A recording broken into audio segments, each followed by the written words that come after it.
You think it's finally time to have a serious conversation about the full inclusion of LGBTQ plus folks into the life of the church. But how can you start? How can you possibly do this without breaking apart your entire family, small group, or church? Well, I've helped pastor a whole congregation through a similar process, and I want to give you a very powerful tool to start this conversation with your family, small group, or your entire church. Hi, my name is Octavio, and I completely understand how daunting this can be. It feels like the entire project is booby-trapped, right? You're bound to destroy the lovely dynamic synergy that took your small group so many years to achieve. That sense of honesty, of community, in this very important conversation has the potential to blow it all to smithereens. And besides, you're not sure that you know the ins and outs of all the biblical passages that seem to talk about this topic, nor are you sure that anyone in your small group really does. So why do it? Why even try to attempt this, right? But actually,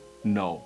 If you haven't had this conversation, a serious conversation about this yet, I absolutely think you must. Having been part of a pastoral team who guided a whole congregation through this very complex process, my intention with this video is to provide you with a very healthy starting point, a very doable exercise for you to start this conversation in a way that opens it up instead of shutting it down, in a way that it lets you learn from each other. A way that is not a top-down approach where the loudest voices dictate what happens and dominates the conversation and even the possible outcome. A process of curiosity where everybody has a voice, including the ones who feel the least qualified when it comes to speaking about something in biblical terms. Now, big disclaimer. Our pastoral team did not lead this process perfectly in any shape or form. Because you know what? There is absolutely no way of doing this perfectly. And if you aim for that, you're bound to fail. We had to do the best we could with what was given to us in the time that was given to us. If we had a chance for a do-over, there are many things we would have done differently. But there are some things we wouldn't change. Things I personally wouldn't do differently if we had that do-over chance. And the exercise that I'm about to teach you is one of those. This exercise consists of 5 very powerful questions that you are going to ask each other. These 5 questions answer a prompt. I'm going to give you a modified versions of the prompts we use in our conversations. Feel free to use a version of them. Please feel free to pause the video or take a screenshot of them. Here they are.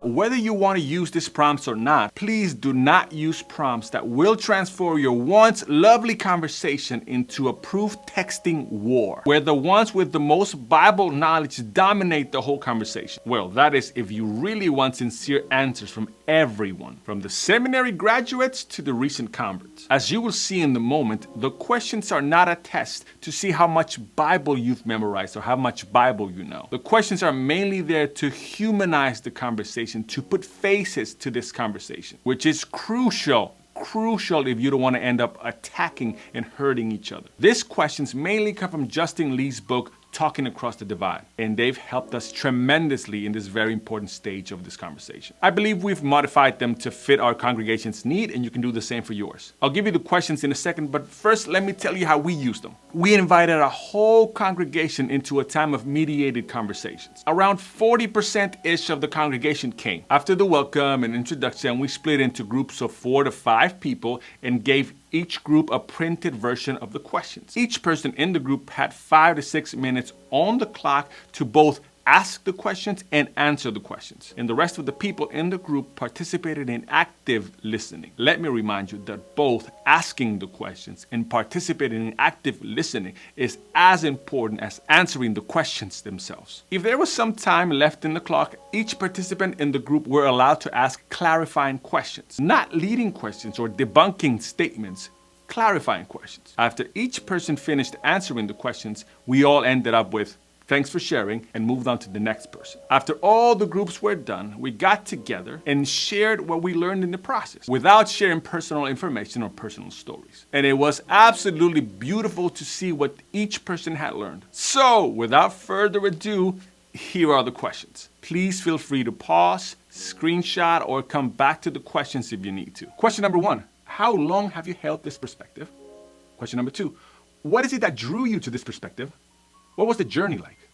Question number 3, What's your sense of how the outside world views people who hold this perspective? Question number 4. What do you wish more people understood about those who hold your perspective? Question number 5.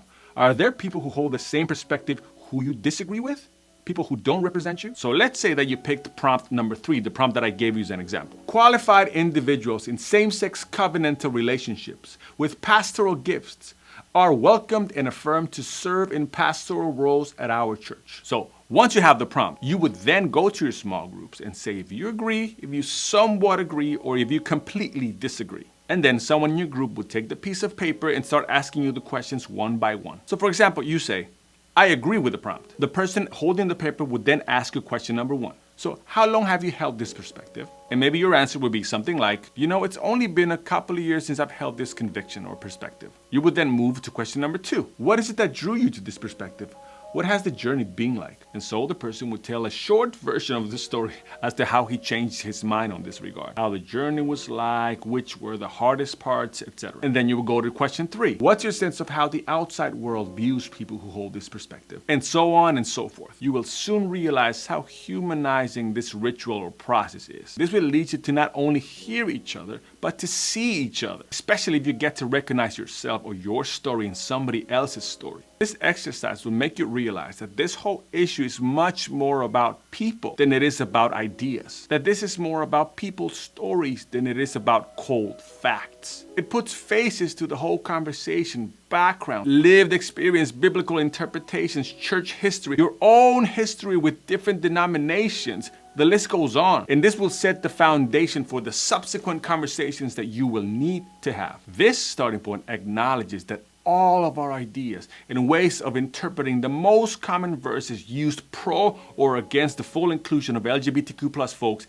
into the life of your church come from lived experiences. Now, a caveat, before you do this with your friends, small group, or church, do not weaponize this exercise. Don't do that. The foundation of these questions is and should always be sincere curiosity. Then and only then should you use these questions. If you sincerely do not care about the responses of the people around you and all you're doing is looking for loopholes in the stories and opportunities to talk to them or reinterpret their experiences for them, then you should take a moment to either breathe or remind yourself why you're there in the first place. If those actually don't work for you, you might need to step outside, get out of the room, and let the rest of the people have the conversations. As my friend Malcolm McKinley says, resist the temptation to see yourself as full of logic, nuance, and faith, and to see the others in caricature, devoid of logic,